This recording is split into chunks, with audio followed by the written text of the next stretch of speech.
Good evening and welcome back to the third night of Campmeeting 2020. We're sure glad that you've chosen to join us tonight, and we hope you'll gain a blessing from each of the events that we have for you. For tonight, we are still following through with our Coming Before the Throne theme for this year. And if you have questions about where to go and what to do, check out the alaskaconference.org webpage, and there's lots of information there to help you find your way around. I've been doing a little bit of checking today. I subscribed to the YouTube channel, and so there's a lot of videos up there now. So go ahead and check that out. And that is at Alaska Conference of SDA. And like I said, there's a lot of good videos there, including the kids programs and stuff like that. Then the prayer line is open again, and so you can do that either by text or by voicemail. You can also fill out the form on the conference website. The text number for that is 360-362-0417. If you need assistance with some sort of technical issue that you have, we have an information line that's also for not just technical help, but for information. You can do a text or a voicemail, and again, that is 360-362-0028, and that will be manned from 9 a.m. to 9 p.m. And then also email info@alaskaconference.org.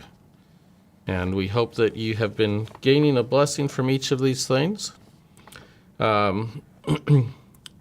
So on tonight's schedule, Tobin is here, and we will be interviewing and talking about some of Tobin's departments. And also we will be joining Carl Hafner at about 7:15 this evening.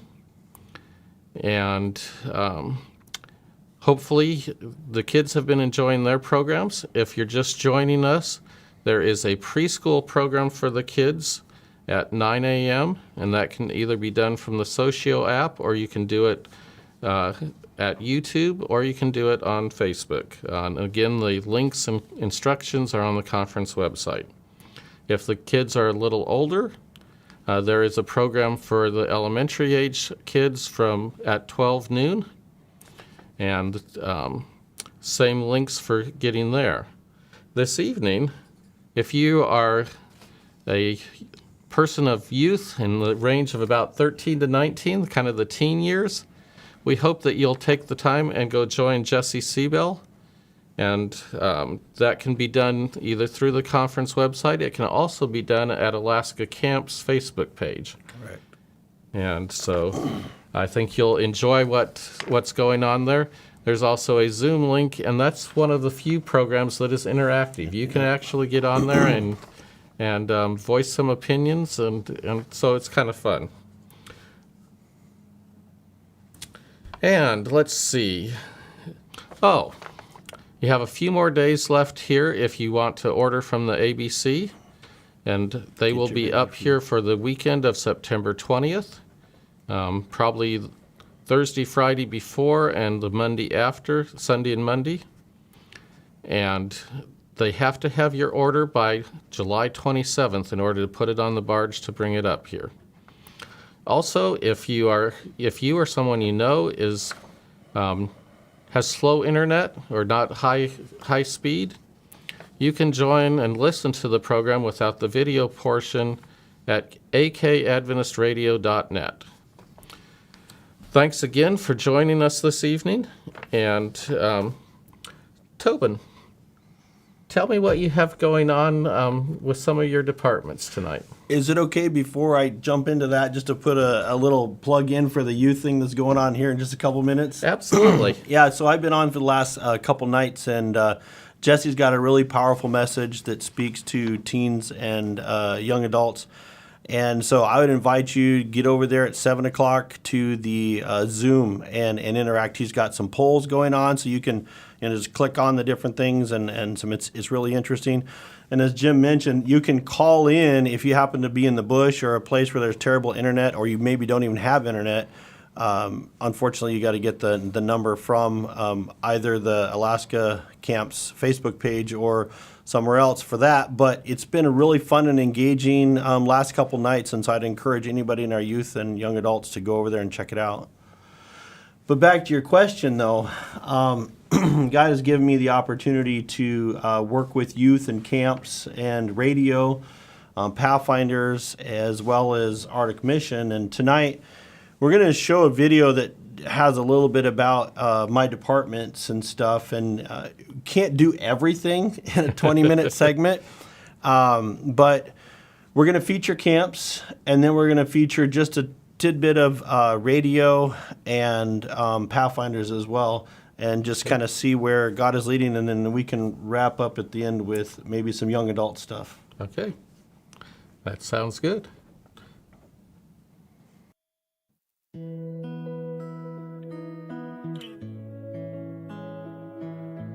This year for our ministry features, I've invited the different people involved in the ministries around the conference to share from their own experience some of the things that God has been doing in their life. And I want to start here with Alaska Camps. As you know, the lockdowns and everything has caused us to not be able to run a normal, full-blown summer camp like we would love to.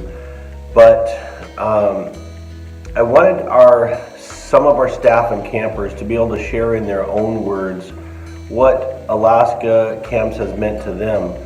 Some of them for the first time, and a brand new introduction to Alaska Camps, and some of them for their 6th summer. God is amazing. Here, let's listen to them in their own words.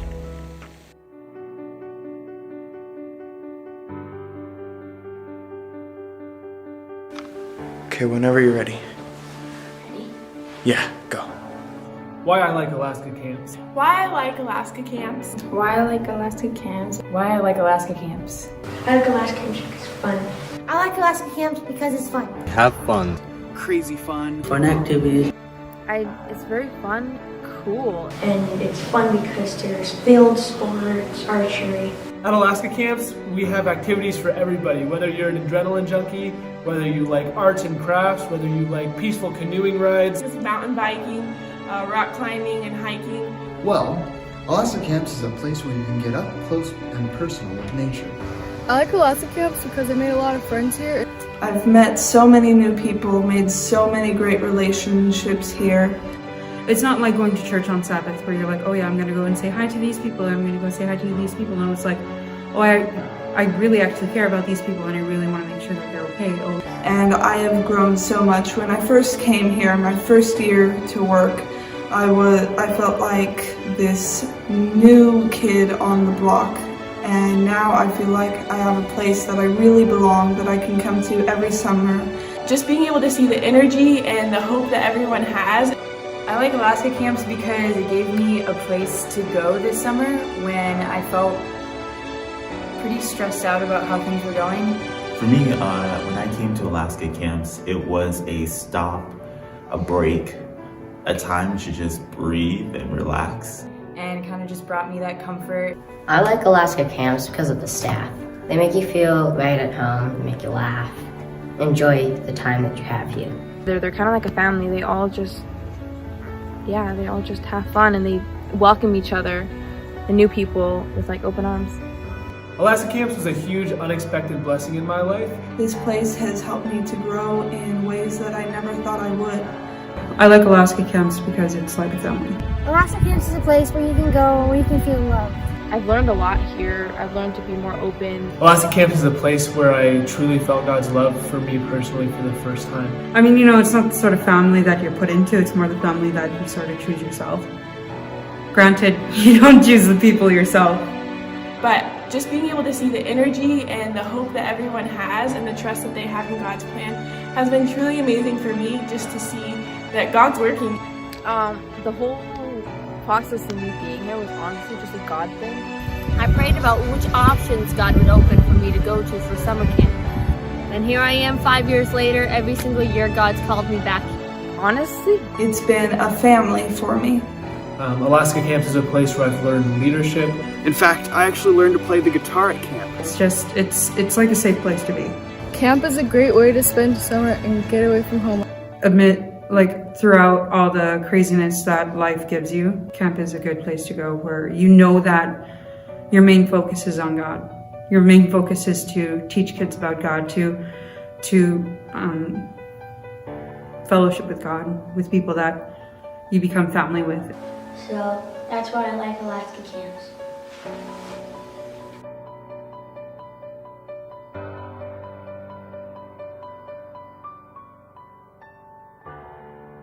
Hello, ladies and gentlemen, and welcome to the first installment of the Alaska Camps News Network. I'm your host, Ryan Hawkinson, along with co-host Selena Lopez. And we are here in studio in Palmer, Alaska, ready to tell you about today's special feature regarding Alaska Camps. What are we talking about today, Selena? Well, all of our interviewers are going to be on the camps talking about everything that goes on. On location? Yes, on location. In all of our camps throughout the whole state. That's right. Wow, well, let's get right to it. Our first interviewee is going to be Isaac Dodge. He is on location at the camp at Camp Polaris near Dillingham, Alaska at Lake Aleknagik. Isaac? Thanks, guys. Camp Polaris is located on Lake Aleknagik near Dillingham. It serves local campers as well as the native village of Kodiak. Campers get to have fun activities like hiking, tubing, archery, and fishing. Look at that fish. Back to you guys. Thank you, Isaac. Camp Polaris sounds amazing, doesn't it? It really does, and it looked like they had some awesome fishing there. I would love to send my kids there. And actually, you can send your kids to Camp Polaris as well. And you can go to our Instagram page at Alaska_camps or Facebook page, which is just Alaska Camps, to find out more information about how you can sign up your kids. So, Selena, where's our next reporter? Our next reporter is Jade at Camp Lorraine. Jade? Thank you, Selena. Camp Lorraine is on Wranglebank Island for campers ages 8 to 16. Campers can see animals like orcas, seals, and otters. As you can see, the weather can be unpredictable, but there are beautiful sunsets and views of the Northern Lights. Back to you guys. Thank you, Jade. I'm glad you're able to survive that really intense-looking weather. Camp Lorraine looks really awesome, doesn't it? Yes, it does. In fact, if you want to send your kids, you can follow us on our Instagram page or on our Facebook page. Alaska Camps looks like an amazing place, and there's even more. Next, we're going to go to Josephine at Camp Tuke. Thanks, Ryan. I'm here at Tuke, where we have camps for Anchorage and the Valley for ages 8 through 17. Aren't they adorable? Activities include swimming, canoeing, the climbing wall, a nature class.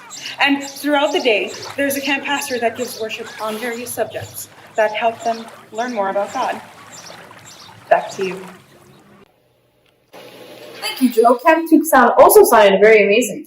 Yeah, it looks like we've got 3 awesome resident camps. And another thing that we offer is extreme outpost camps and day camps throughout the state. And Maddie is going to tell us about those. Maddie? Thanks, Ryan. For our Teen Extreme Camp, we're going to be doing overnight outposts with activities such as mountain biking, rock climbing, and backpacking as well. We're going in small groups so that they can be more personal and we can grow closer to Jesus together. For our day camps, we're visiting native villages such as Bethel, Selwick, and Barrow.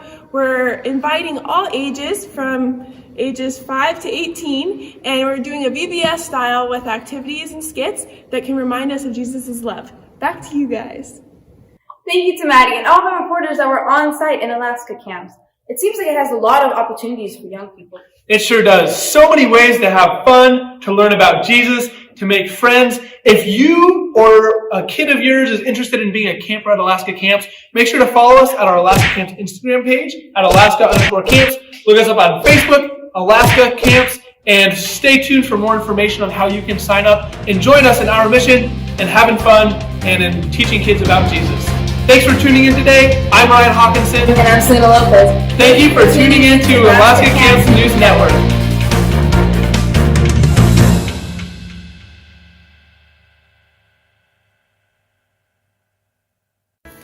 God has touched so many lives over the rich history of Alaska camps. At all 3 of our resident camps, Camp Tukaskoya, Camp Polaris, and Camp Lorraine.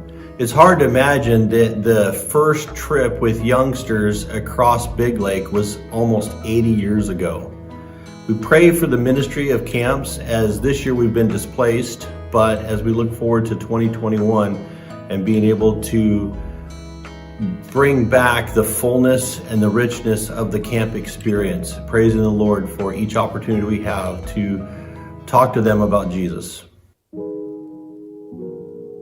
The broadcast ministry is an adventure in and of itself, but radio ministry here in Alaska has taken on a new shape and a new form in the last few years. We praise the Lord for the vision and the excitement that got us started in radio ministry years and years ago, and the dedication and the hard work of those radio broadcasting pioneers to try something new, to get out there and just really put God's word on the air and pray that people will tune in and listen and get some support. Well, Ryan Wooler out in Nome with KQQN Adventist Radio Network, Alaska Adventist Radio Network, has helped to develop a really neat system that we have here in Alaska. And because of the early vision and because of the dedication and hard work of people like Ryan, we have been able to actually put on the air over 20 stations here in Alaska. And by the time all things come together, the money, the engineering studies, and the people to finish building the towers and that kind of stuff, we'll have close to 30 radio stations here in Alaska. And it's only by God's grace, your support and prayers, and the hard work of these dedicated volunteers. I'd like you to hear in his own words and just a few things of broadcast ministry. Coming up on 7 o'clock on a beautiful Tuesday morning here in Nome, currently 58 degrees outside with a little light rain coming down.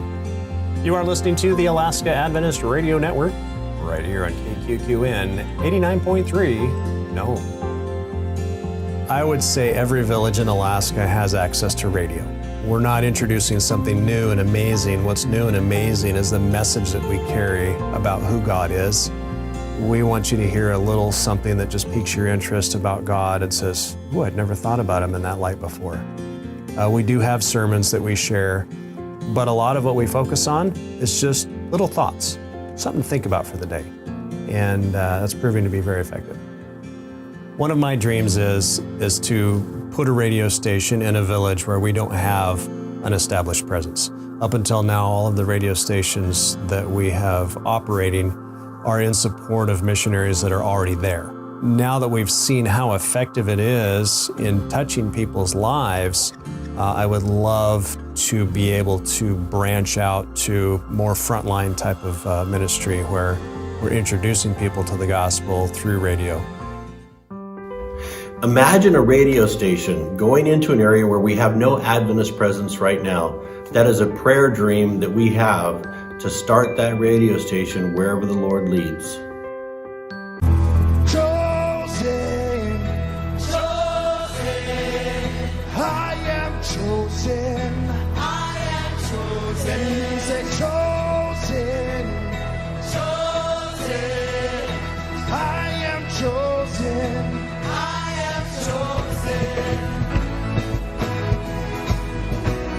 Put those rocks together.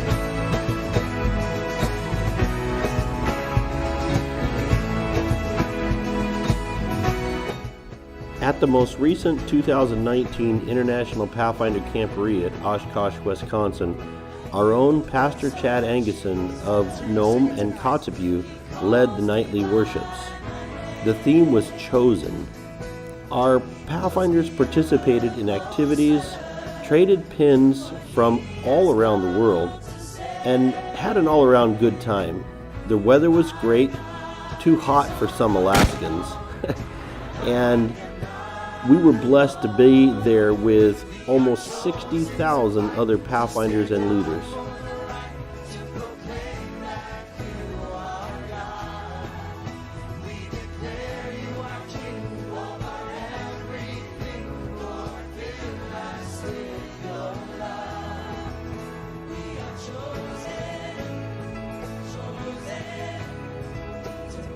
Though the Pathfinder program has changed since 1949 when it officially was organized, the impact on the lives of young people has not changed over the years.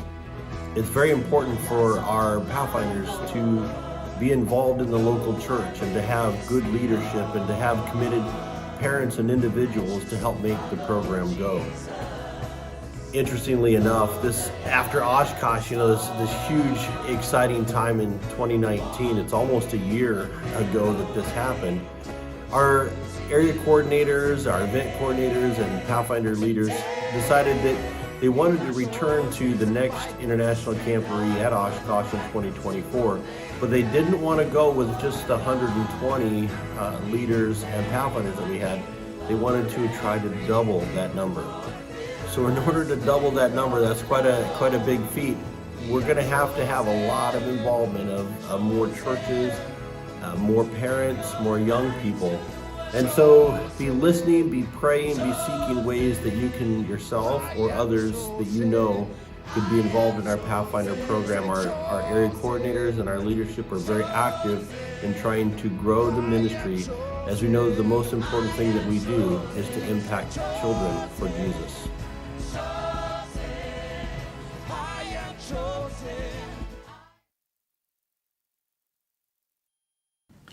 Well, that was fun. And so you said that the camp staff actually put that video together with all the creative aspects of that. Absolutely. God has blessed me with being surrounded by some very amazing people. In all my departments, nothing would happen if it weren't for them. And there's definitely some creativity to go around, let's put it that way. That probably keeps a camp director rather busy. Yes, sometimes more than I'd like, but it's a huge blessing. Let me tell you that. And how about Pathfinders? What's going on in Pathfinders? So Pathfinders, it's the cool thing about Pathfinders is now it's still also a challenge is that every 4 or 5 years we have this big camporee, this Oshkosh that they like to go to. So in 2024. The big challenge that they created for all of us if we decided to go through with it is to double our numbers of people that went. We had 120 last year, 2019, and so to get there, we can't wait till 2024. We have to start now, and so all of our area coordinators and our Pathfinder directors have agreed, and so now we have to lay out the plan to make sure that we can grow the Pathfinder program here in the next few years. That is awesome. Excited to do it. Yeah. So what other areas do you work with that maybe radio stations? So radios, as was mentioned there, we're so blessed. I was just on the phone. In fact, I believe KQQN in Nome is broadcasting live some radio stations and rebroadcasting the next day or delayed to other of our radio stations. So that's pretty neat what Ryan and the team have been able to put together. But that even wouldn't happen without all the local volunteers at the churches. Everywhere we have each a station, not just because if it goes down to turn it back on, but a lot of them are very hands-on in the broadcast ministry to help get the message out of Jesus to their communities. That is true. I understand that Ryan's doing at least some programming that is Native-oriented. Very much so. It's kind of neat. Each certain times of the day, you can listen in, and there will be a song, and in Inupiaq or Yupik, and it's very enlightening and encouraging. There's also music, and then there are some sermons. But the thing that if you listen in for very long, you'll notice that there's just these short thoughts, like you mentioned, versus just these long sermons, if you will. Okay. But it's been very powerful, and it's very well appreciated and liked in every community that I know of, I'll put it that way. So I praise the Lord for the system that they've developed and the way that it's been able to be distributed through Alaska. Yep, that is good. So what's the most challenging part outside of just having so many hats to wear? Oh, that's a good question. Probably would have to thought about that one a little bit. I think probably the biggest thing I face is, and I was sharing with a pastor friend today, is mass communication. You know, having such a diversity of areas, phone calls and emails are, even though nobody else on the outside sees it, they're constant. Okay. That's a big challenge, but God is with us and keeps going. Very good. Any area that we missed from the video departments? One of the things that I wanted to maybe share about is growing young. You know, I think Yes. about young adults and the challenge, or sometimes even the void that we have in our local churches for being able to reach them as they transition from, you know, whether it's elementary school, high school, college, into adulthood. Sometimes they get lost in translation. And so the neat thing about the Growing Young Adventist Northwest that we have going on right now, we've been going on, this is, I believe, our beginnings of our third year. Ben Lundquist and the North Pacific Union has developed this network of systems. We have over 50 churches in the Northwest that have gone through this. And I like it. It's this book called Growing Young that was written by 3 authors studying what works and how to grow your church and how to be multi-generational. And there's 6 basic, what I call principles, they call them core values, that any church can apply to your local context. You customize it based on who you are, not who the world says you should be or your community, but you as a local church and its dynamics. And then, and the additional nice thing why I like the system they set up is because it involves support. So you get a coach, you get the cohorts calls, and this year we're going all online. Oh. And so instead of having to fly down to California, any church across Alaska can jump on and get a team of 4, learn about it if you're interested, give me a call or an email, and we'll get you hooked up, because Growing Young is a powerful tool to engage young adults in the church. Not saying sit down and wait till you're old, Right. but engage them now. But you're a full-fledged member of the church, and we need you right now. Absolutely. Yep. So how many of our churches in Alaska have participated? So we've had 3 churches that have gone through the initial first-year training, and one that went through the second year. And then we had a few that were signing up to do this last one. But, of course, with the COVID and the lockdowns and the travel bans and all that kind of stuff, everything was canceled. So that's why they've shifted to doing everything online, so that way we can still reach people, whether there's a travel issue or not. Okay. If I'm a local pastor or elder, how would I get this started at church? So first off, you want to get a core team. And it's always better if you're the pastor or if you're the head elder and you're very interested in getting young people involved in your church more actively, or if you're wanting to have multi-generational ministry that's healthy, where you're a Christ-centered community, you want to make sure that your pastor and your elders are, and your board is on, supportive of this. And then you get a team of 4, and you then call me. Okay. And then we'll get you signed up, so that way you can be involved in the online cohort that starts this October. That sounds like a wonderful opportunity. Out of the people that have participated, what's kind of one story that sticks out?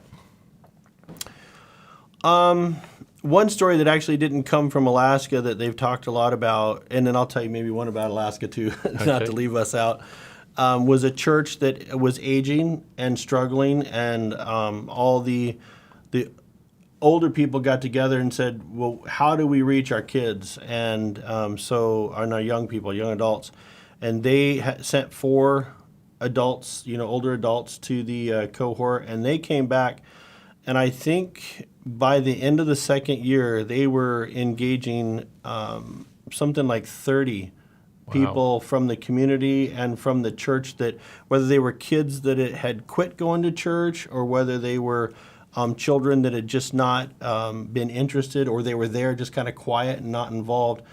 That church found ways to engage those young adults and get them involved in leadership and participation, and really making it a home, a place where they belong. That is awesome. That is great. How about the Alaskan story? Alaska, well, we had, to be honest, we had some resistance at first, but I thought it was really neat. The one story that comes to mind is going through this training. One of those churches decided that we care about our youth. We want our kids involved. And so they took the idea of customizing it and they made it work for their context. And so it caused them to think about what do we value in our youth and our young people. And really that's what it's about. It's not about using Growing Young. It's not about using anything else specific, although I think Growing Young is a really good thing. It's, do we as a church want to say that we care about our youth and our young people now and not wait till they're old or disinterested and the world's got a handle on them? We want to engage them now. We want them to know that they belong right now, whether they're cradle to 35, not wait till they're older and disinterested. That's really what we don't want. I love it. I love that idea. We'll switch over at this time to offering. And you guys have been very, very faithful and very helpful with the offerings. It is much, much appreciated. And our offering this camp meeting is to help support AMA, or Arctic Mission Adventure. And there's multiple ways that you can donate. You can do the arcticmissionadventure.org website. You can send a check to the conference office and mark it for AMA or Arctic Mission Adventure. You can do it online on the conference website, and most of our local churches also have a line item that you can donate through there. And then also this year, you can do a text donation. If you dial 206-222-9916 and type in the word donation, it'll get you started on how to make that donation tonight. Have a short video here that goes along with, and it actually happens to include one of our young people who also happens to be Native, and he also happens to be one of our newest pastors.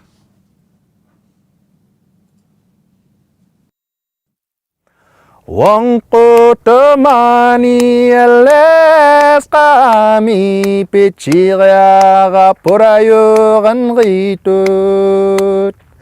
Wang ko temani les kami pichira purayo ganritut. Hey angana, hey angana, hey angana. Wing ayup yo. Village life, I would say the one word that comes to mind is very isolated. Kind of like a third world country. A lot of kids suffered from alcoholic, abusive parents, which is verbally abusive, sexually abusive, physically abusive, and they found safety in the church. And that's what Arctic Mission is essentially providing. They're providing safety for kids that have been trying to survive this drug and alcoholic epidemic that's still clutching its nails into the very fabric of Native Alaskan culture and people. The biggest impact that having day camps in the villages gives is showing them that there is a way out of this cycle. Once there's somebody there to show them, hey, this is what love really is like.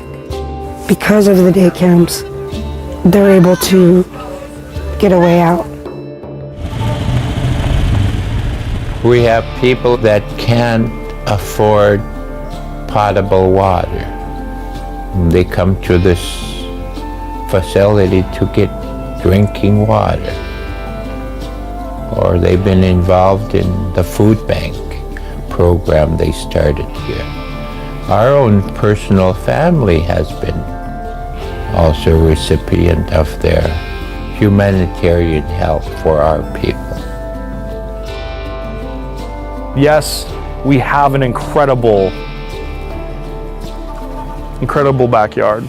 At the same time, we're definitely a mission field. On the front lines of spiritual warfare, we're asking you to help. Donate today to help kids feel safe in Alaska. Go to Arctic Mission. Good evening once again. Our speaker for this evening is Carl Hafner. He's currently the Vice President for Student Experience at Loma Linda University. He has also been pastor of the Walla Walla University Church and the church in Kettering, Ohio. I'm sure that if you've watched the last couple of nights, you have been blessed, and tonight will also be a blessing for each one of us. Tomorrow morning, our host will be Tandy Perkins, and she's always entertaining to watch. And following that, we have our full lineup beginning at 9 a.m. tomorrow morning. So thank you again for joining us, and may the Lord bless each one of you.